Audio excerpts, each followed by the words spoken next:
Allez, le retour du TFC de la Ligue 1 au Stadium, ce sera dimanche 15h, donc sous la houlette de Rudy Buquet. Le 11e reçoit le 12e, comme on en parle juste avant, tous deux à 32 points au classement. Il reste encore des places en vente, d'après le compte Twitter. Combien de places en virage Brice? Il reste des places en honneur, quelques-uns en quart de virage. Apparemment, on approcherait des 25 000, ce qui est quand même une bonne, très belle affluence. Une bonne affluence. Un jour de 8e de finale de Coupe d'Europe de rugby, c'est pas mal quoi. On se maintient bien. On organisait un jeu concours à cette occasion sur Twitter. C'était Guy qui nous faisait gagner les 2 places vu qu'il n'était pas là pour assister au match. Et donc le tirage au sort a eu lieu juste avant l'émission. On félicite donc Lelio Cobos et Elias Lakéal qui gagnent leurs 2 places. Voilà, ils vont les recevoir par mail bientôt. Voilà, félicitations à eux. J'espère qu'ils vont bien profiter de l'ambiance en virage Brice en porte 7 et surtout qu'ils chanteront tout le long. Est-ce qu'ils auront l'occasion de vous rencontrer? Ils peuvent, hein. Ils peuvent. Il faut juste qu'ils arrivent à 14h, sinon ils verront juste 2 fois de Camille et pas Camille. Mais sinon, après, qu'ils n'hésitent pas à nous faire un C'est ça le message. plus important en fait. De rencontrer la feuille de match. On dit souvent qu'il ne faut pas rencontrer ses idoles. Non, c'est affreux, franchement, c'est le pire truc que je peux dire. Et surtout qu'ils n'arrivent pas les mêmes vides. Ah, faut qu'il ramène des bières en plus. Non, mais c'est quoi ce jeu? Donc, tu gagnes une place à 10 € et tu achètes 20 € de bière. Non, il n'y a aucune logique dans nos trucs, hein, mais ça s'appelle une arnaque organisée. Non, c'est la vida loca. On va commencer côté TFC avec une info à la dépêche, donc relayée par leur journaliste Théo Faugère. Michael Dessler sera forfait pour le match de ce dimanche. Skita est toujours absent, il est rentré blessé de sélection. On nous apprend aussi que Sissoko a été malade cette semaine et était donc incertain pour le match. On verra donc demain samedi dans l'après-midi l'annonce du groupe. Fred, je te vois réagir. Ouais, Dessler, on avait loué sa capacité à être non blessé. Et là, ça fait quelques mois qu'il a du mal à se remettre. Quoi. Ça sent la fin hein, pour lui. Ouais, c'est compliqué. C'est pas sa première rechute surtout. Ouais, c'est ça. Ça commence à devenir un peu inquiétant. Il fait 2 ans où il joue quasiment tous les matchs depuis qu'il est arrivé, quoi, tout simplement. Puis je pense que c'est un gars qui a quand même une hygiène de vie assez propre. Quoi, on est rattrapé par les blessures là du coup. Ouais, c'est ça, il arrive ça, pas. Non. Alors est-ce qu'il joue blessé sous à l'époque on disait qu'il jouait sous infiltration. Puis comme on a un super concurrent en plus pour le concurrencer justement. Mackenzie, le fameux. Oui ça. Ah oui, mais oui, ça pardon. Oups. Déjà, petit tour de table rapidement sur ce match. Déjà, qu'est-ce que vous en attendez tout simplement, niveau sportif? On refait le débat ou est-ce que c'est le match du maintien pour vous? Moi, j'attends que ça soit pas typiquement le match que le TEF, Strasbourg, typiquement l'équipe qui peut venir gagner chez nous. On mène 1-0 et puis ils te plantent 2-1 comme nous ont planté quelques équipes cette année, quoi. Et ça reste vraiment fortement plausible, quoi. Il me semble. C'est le genre de match que je crains un petit peu, dans le sens où c'est une équipe qui va pas beaucoup laisser d'espace derrière, qui va peut-être arriver à regrouper. Alors je sais pas exactement la philosophie de Strasbourg sur ce match-là, mais ouais, c'est des fois on a du mal à prendre ces matchs en main. Donc ouais, j'aimerais bien quand même qu'on voit une victoire, hein, pourquoi pas pour confirmer ce qu'on a vu aussi. C'était pas Jojo clairement aussi dans le jeu, mais pour confirmer un résultat, mais se faire plaisir, voir du jeu, quoi, tout simplement. Voilà, ça joue un peu plus quand même Strasbourg que. Ah oui, non, bien sûr. Non, mais de l'autre côté, quoi. J'ai dit, nous, c'était pas Jojo de notre côté aussi, clairement. Non, c'est voir un peu plus de jeu, voir un peu plus de certitude, se faire plaisir, voir du beau jeu, et puis qu'espérer de plus à part une petite victoire. Et 3 points. 3 points. Voilà. Niveau compo, il y aura quand même du changement puisqu'on retrouve des suspendus, enfin en tout cas qui seront dans le groupe. On ne perd pas de titulaire à part Dessler qui va avoir aussi l'enjeu en défense qui le remplacera. Vous attendez quoi comme compo du coup, Sacha, toi? Moi, par rapport à ce que disait Rémi dans le débat, comment on va finir cette fin de saison, quel compo, je trouve qu'on a quand même trouvé une stabilité dans le 11 type là. Alors le débat, c'était toujours le poste le plus fébrile, on va dire, c'était Donum sur le côté droit. Il était suspendu dimanche dernier, donc on l'a pas vu démarrer. C'était Magri. Il a fait son match sans être flamboyant non plus, donc je pense que ça peut se jouer là encore. Après en défense, il y aura sans doute Warren Kamanzi, je pense, pour remplacer Dessler. Je pense aussi. Et pour le reste, j'aimerais bien au moins à domicile, on continue avec ce qu'on arrive à faire de bien, quoi. Donc tu gardes ta charnière, tu gardes ton milieu qui va bien, et tu gardes Yangbo et Dalinga parce que c'est des joueurs individuellement qui ont beaucoup à jouer sur la fin de saison. Magri. Et je finis un dernier point parce que là je regardais le match aller. contre Strasbourg à Strasbourg était cataclysmique. Et là, tu parles de compo. J'en profite aussi pour dire que Strasbourg, c'est une équipe qui peut nous embêter, mais il y a quand même un gardien en moins sur le match retour là, qui était à mes yeux leur meilleur joueur. Et donc c'est quelque chose qui peut aussi peut-être nous aider à prendre les devants et à marquer plus facilement, comme on l'a fait face à Clermont, tu vois, qui joue aussi avec son deuxième gardien. On a 3, 4, 5 occasions, on met 3 buts. Donc si on peut faire le même genre de match en étant réaliste, ça serait cool. Donoum, Magri ou même Abouklal, titulaire pour toi? Abouklal, non. Non. Toto? À mon avis, mais même je suis pas convaincu qu'on va le revoir titulaire ou peut-être sur un match à la fin. Mais alors moi par contre je pense qu'à mon avis Kamanzi ne démarrera pas. Ok. Je pense qu'on va retrouver Diarra à mon avis. Okay. En axe et Mawissa, parce qu'on va peut-être se projeter un peu, tu vois, sur l'année prochaine. Enfin, pas sur l'année prochaine. Diarra mais... qui était en fin de contrat. Oui, voilà, merci d'être venu. Elliot, je te rejoins. Ouais, merci. Et non, enfin voilà, avec Mawissa, bon, je comprends dans l'argument. Non, mais globalement, par contre, la grosse inconnue, c'est sur le côté droit. J'en ai aucune idée, parce que là, pour le coup, il y a 3 ou 4 joueurs, on ne sait pas trop ce qu'on veut voir pour la suite. Par contre, juste pour revenir sur Strasbourg, je suis tombé sur le match de Strasbourg contre Rennes quand même dimanche dernier. J'ai trouvé ça, même si c'est une saison particulière pour Strasbourg, c'est une équipe quand même qui, à mon avis, n'est pas à son niveau là où elle est actuellement. Très sincèrement. Même si c'est particulier, il nous expliquera bien mieux que nous, l'intervenant qui va arriver derrière. Mais globalement, je pense qu'à mon avis, c'est dans le rôle d'arbitre sérieux. Si on ne le fait pas sérieusement, on va perdre dimanche. Écoute, la transition est toute trouvée. On va passer donc à l'entretien avec Evan, donc journaliste à Direct Racing. Est-ce que tu nous entends ? Ouais, je vous entends super bien. Bonsoir, merci d'être avec nous. Est-ce que tu peux présenter en quelques mots Direct Racing pour ceux qui ne connaîtraient pas ? Ouais, alors Direct Racing, en fait, c'est un média qui existe déjà depuis 2012, qui était à la base en fait une association de supporters. Et en 2017, ça s'est professionnalisé en média, donc depuis 2017. Et Direct Racing, c'est un média qui suit l'actualité du Racing Club de Strasbourg au quotidien. Parfait, merci. Donc tous les réseaux, on peut vous retrouver sur tous les réseaux, j'imagine, Direct Racing. Ouais. Direct Racing est sur tous les réseaux sociaux, donc Facebook, Twitter, Instagram. Vous pouvez retrouver Direct Racing avec toute l'actualité du Racing Club de Strasbourg au quotidien sur tous les réseaux, ouais. Allez, le Strasbourg, qui était un des outsiders de la saison dans la course à l'Europe, qui a eu donc différentes périodes, mais qui est au port du top 10 comme nous aujourd'hui. Comment tu juges du coup la saison jusque-là ? En fait, c'est vrai que la saison du Racing a été faite un peu de série. C'est-à-dire que le Racing a commencé par une série de 8 matchs sans victoire entre septembre et décembre en Ligue 1. Il y a d'abord eu cette longue série où le Racing n'arrivait plus à gagner en championnat. Ensuite, ça s'est vite directement succédé avec une série de 8 matchs sans défaite, de décembre à fin janvier, où il y a eu une série de matchs sans défaite, toutes compétitions confondues. Et puis ensuite, récemment, en février et en mars, on a de nouveau eu une série de 6 matchs sans victoire en Ligue 1, avec notamment 5 défaites et un match nul. Et là maintenant, sur les 2 derniers matchs, le Racing reste sur 2 victoires de suite en Ligue 1, contre Nantes et contre Rennes, comme vous en parliez juste avant. Donc c'est vrai que Patrick Vieira, l'entraîneur de Strasbourg, parle régulièrement d'un manque de constance en permanence. Et en fait, ce manque de constance caractérise bien la saison du Racing. Alors ensuite, il faut essayer de chercher un petit peu comment l'expliquer, ce manque de constance au Racing. Déjà, on peut l'expliquer par le fait qu'il y a beaucoup de jeunes joueurs au Racing qui découvrent la Ligue 1, qui viennent de Ligue 2 ou qui viennent même de championnats étrangers, parfois de championnats autrichiens, de championnats belges, et ils découvrent cette saison la Ligue 1. Donc je pense objectivement que le manque d'expérience par moment peut jouer. Au Racing, il y a beaucoup de joueurs en apprentissage qui ont du talent, ce qui a permis de faire notamment des séries d'invincibilité, mais qui font aussi des erreurs de la jeunesse. Et ces jeunes joueurs, je pense qu'ils ont aussi péché physiquement par moment, parce que la Ligue 1 demande peut-être un peu plus physiquement que les championnats où ils étaient dès les saisons dernières, quoi. Saison de transition un petit peu pour toi du coup en somme ?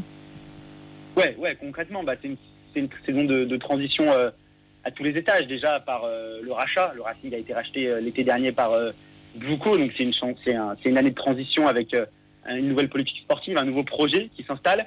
Et au niveau de l'effectif, évidemment, c'est une saison de transition parce qu'il y a beaucoup de cadres, des joueurs expérimentés. Je pense à Dimitri Liénard, à Alexander Vou, à Maxès lors du dernier mercato, à Jean-Luc Bellegarde aussi, je l'ai déjà cité. Il y a beaucoup de joueurs expérimentés qui ont quitté le navire et qui ont été remplacés par des jeunes joueurs, parce que la nouvelle politique sportive de Bluco, qui détient aussi Chelsea en Angleterre, c'est de miser sur de jeunes joueurs à fort potentiel, ce qui fait que les joueurs expérimentés ont été remplacés par des jeunes joueurs, ce qui fait qu'il y a un nouveau cycle qui s'est installé au Racing. Et voilà, dans une saison de transition, suffit de voir les exemples à l'échelle européenne, dans les autres clubs qui ont été, où il y a eu de profonds bouleversements lors d'un été, ça met quand même souvent quelques saisons avant de se mettre en place. Rémi, tu as une question pour Evan, j'avais une question parce qu'on a été assez surpris en fait, le grand public, de voir le départ de Matt Sells au dernier moment en fait, du mercato. Pas ou remplacé par en tout cas le gardien remplaçant qui justement manque d'expérience à ce niveau-là en Ligue 1. Est-ce que justement c'était quelque chose qui vous a surpris en fait vous ? Est-ce que c'était programmé ? Et est-ce que vous pensez pas justement que ce gap en fait aurait peut-être pu être passé avec Matt Sells, en tout cas sur les matchs qui ont suivi, qui ont été très compliqués d'ailleurs pour le gardien remplaçant. Est-ce que ça fausse pas un petit peu justement ça ne dénote pas plutôt l'inconstance justement du Racing ? Ouais, alors c'est vrai que le départ de Matt Sells déjà a été inattendu parce que ça a été lors du dernier jour du mercato, donc c'est vrai qu'on s'attendait pas à ce que le capitaine y compris chez vous attendiez pas, ouais. Non, clairement pas, on s'y attendait pas, ça s'est fait vraiment dans les 2 derniers jours du mercato, où il y a une offre de Nottingham Forest qui arrivait sur la table. Matt Sells a rapidement fait savoir qu'il voulait quitter le Racing tout simplement. Voilà, ensuite Matt Sells, ça faisait quand même plusieurs saisons qu'il avait déjà envie de partir, de voir ailleurs. Il avait notamment envie de retenter l'expérience en Première Ligue parce qu'il avait eu un premier passage du côté de Newcastle qui s'était mal passé. Il avait aussi l'envie d'être en Première Ligue avant l'Euro avec la Belgique pour avoir peut-être plus de chances de son côté de postuler à une place en tant que titulaire dans les buts belges. Et il y avait aussi la donnée du salaire qui est entrée en compte parce que les salaires proposés en Angleterre, on sait évidemment que ils sont nettement supérieurs à ceux proposés en Ligue 1 hors Paris. Donc c'est toutes ces raisons qui ont fait que Matt Sells a eu envie de partir. Et donc ce qui fait que, tu citais le gardien marocain, c'est Ala Bellarouche qui du jour au lendemain, sans réellement s'y attendre, a été propulsé numéro 1 dans les cages du Racing. Alors évidemment, tu parlais de ses débuts qui n'ont pas été faciles. Il y a eu cette boulette face au PSG. Bon, dans le même match, il sort quand même un penalty de Kylian Mbappé, mais c'est vrai que ses premiers matchs ont été assez compliqués. Ce matin, il était en conférence de presse à la Bellarouche. On lui a justement demandé avoir été propulsé numéro 1 comme ça du jour au lendemain. Il m'a dit qu'il se sentait prêt, qu'il avait envie de jouer et que il n'était pas programmé pour jouer aussi rapidement en Ligue 1, mais qu'il se tenait prêt au quotidien et que ça l'a pas trop bouleversé. Alors ensuite, est-ce que la mauvaise série s'explique par le départ de Matt Sells ? Moi, je pense que ça a quand même un petit peu chamboulé l'effectif, ce départ, parce que quand tu perds ton capitaine et ton meilleur joueur aussi, au demeurant, lors de la dernière journée du mercato, forcément, ça bouscule un petit peu tout le monde. Mais après, comme je le disais tout à l'heure, le Racing a aussi fait des mauvaises séries, notamment entre septembre et décembre, avec 8 matchs sans victoire. Et Matt Sells était dans les buts et il y a quand même eu cette mauvaise série. Par contre, est-ce que ça a bousculé, est-ce que ça a chamboulé un petit peu les joueurs de l'effectif ? Ça, je pense, ouais. On a eu juste avant ton intervention un débat sur est-ce que ce match était le match du maintien pour les Toulousains. Du coup, est-ce que de ton côté, de côté Strasbourg, est-ce que c'est vu comme un match pour le maintien ou dans les esprits de tout le monde, le maintien est déjà acquis, on essaie plutôt de finir une saison vers le top 10 ? Alors non, dans les têtes un peu de tout le monde, que ce soit au club, les joueurs, l'entraîneur, le maintien n'est pas encore acquis. Certes, il y a 6 points d'avance sur le premier barrage, sur le barragiste, il y a 9 points d'avance sur le premier relégable, mais il reste quand même encore 7 matchs. Donc non, par exemple, après la victoire contre Rennes dimanche, on avait posé la question à Lucas Perrin, le défenseur central de Strasbourg. Il avait clairement dit, on lui avait posé une question sur le match contre Toulouse, il avait dit celui qui gagne ce match sera quasiment maintenu. On a posé la même question ce matin à Patrick Vieira. Il s'est quand même montré, en tant qu'entraîneur, un petit peu plus prudent. Il a dit si le Racing gagne à Toulouse, on fera un pas vers le maintien, mais mathématiquement, ce ne sera pas encore fait. Donc il a quand même pris ses précautions. Mais évidemment que ce match vaut cher pour les deux équipes parce que ça permettrait de mettre à distance, la zone rouge, qui est déjà un peu à distance, mais de la mettre là peut-être définitivement à distance. Il y a une peur aussi de cette fin de saison un peu en roue libre où ça joue plus grand-chose et ça joue pas vraiment les matchs. Alors là, vu qu'il y a une série positive qui s'est enclenchée, et comme j'ai dit, le Racing, sa saison est composée de séries négatives plus positives.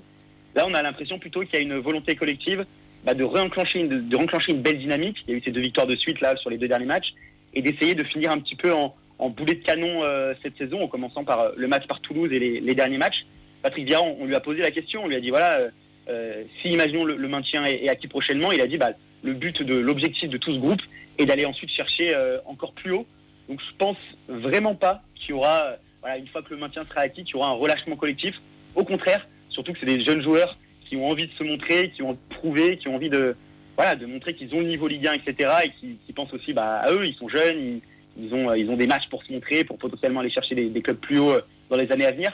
Donc non, je pense pas qu'il y aura de relâchement collectif, en tout cas pas dans les têtes. Après, physiquement, comme j'ai dit tout à l'heure, c'est possible que les corps pêchent un petit peu parce que c'est des joueurs qui découvrent la Ligue 1 et qui sont dans une année d'adaptation pour la plupart.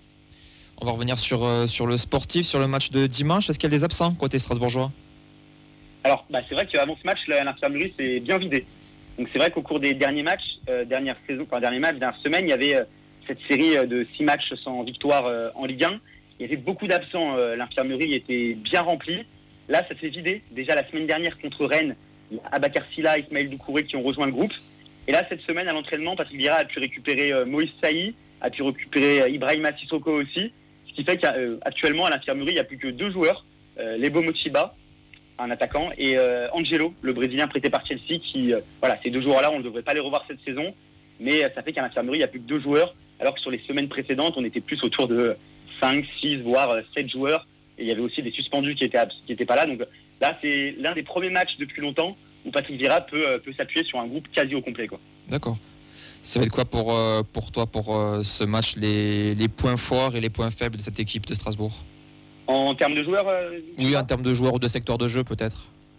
Ouais, en termes de secteur de jeu, déjà, c'est vrai que ce qui fait la force du Racing sur ces 2 derniers matchs, c'est d'être repassé dans un système à 5 défenseurs. Parce que Patrick Vieira est plutôt un adepte du 4-3-3, du 4-2-3-1. Mais en fait, il s'est rendu compte avec les blessés et avec les joueurs à sa disposition dans ce groupe que le dispositif qui fonctionnait le mieux au Racing, c'était le 5-2-3 ou le 3-4-3 selon l'animation. Et donc il est repassé dans ce dispositif-là et ça a permis sur les 2 derniers matchs notamment d'avoir une bien meilleure assise défensive. Et voilà, ensuite il faut parler un petit peu du jeu strasbourgeois. C'est vrai que Strasbourg est une équipe qui n'a pas trop le ballon, qui n'a pas trop la possession du ballon, qui est plutôt à attendre un petit peu l'adversaire, à essayer de récupérer des ballons au milieu de terrain et à jouer en transition, en contre surtout. Et voilà, il y a surtout ces joueurs de percussion, ces joueurs de transition. Je pense à Habib Diarra pour citer des joueurs, à Dylan Bakwa. Dylan Bakwa qui est le vrai dynamiteur de l'attaque, qui est sur 3 passes décisives au cours des 2 derniers matchs et qui est surtout un joueur, au-delà des stats, qui est un vrai joueur de percussion, qui se cache pas, qui aime prendre la profondeur, qui aime repiquer dans l'axe, qui obtient énormément de fautes et qui est, s'il y a un joueur à citer dans le secteur offensif strasbourgeois par qui le danger passe, par qui le danger est amené, c'est Dylan Bakwa. Ensuite, j'aimerais bien citer aussi André Santos, qui est le milieu brésilien prêté par Chelsea. Lui, il est arrivé au mois de février, il a 19 ans. Il est capitaine, juste pour dire, il est capitaine de la sélection olympique du Brésil. Et lui, il est tout simplement, il est sur 2 titularisations de suite, ses 2 premières titularisations en Ligue 1. Et ça coïncide avec les 2 victoires du Racing, les 2 dernières victoires. Et il apporte beaucoup de sérénité, il a une grosse qualité technique, une grosse qualité de passe. Il est très très bon dans les sorties de balles, donc quand il y a des ballons récupérés au milieu de terrain, il arrive à vite se projeter et à envoyer justement en profondeur Habib Diarra ou Dylan Bakwa. Et lui, c'est vraiment un joueur à cibler qui est, ça fait que 2 matchs où il est titulaire, mais il est déjà devenu presque indispensable au milieu de terrain de Strasbourg. Pas très très rassurant, tout simplement.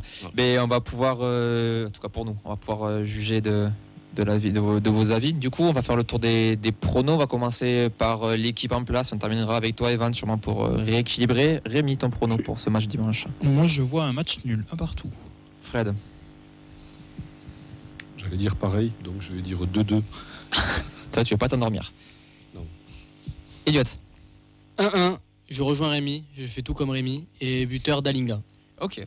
J'allais dire match nul aussi, mais je vais changer. Il y a eu 1-1, il y a eu 2-2, je vais dire 0-0. Et donc tu n'es pas là dimanche au stade, c'est bien ça? Comment? Tu n'es pas là dimanche au stade, c'est ça? Ah si, Ah quand même, ok, d'accord. On va se régaler. Sacha? On va gagner quand même, il en faut bien. Non, j'aimerais une victoire et je pense qu'il y a la place malgré tout. Même si c'est 2 équipes qui sont coude à coude au classement, qui se ressemblent aussi un petit peu. Donc ne serait-ce qu'une victoire sur la plus petite des marges, 1-0 ou 1-2-1, avec Vincent Siro qui continue de marquer. Moi, je signe pour ça tous les jours. 1-0 ou 2-1?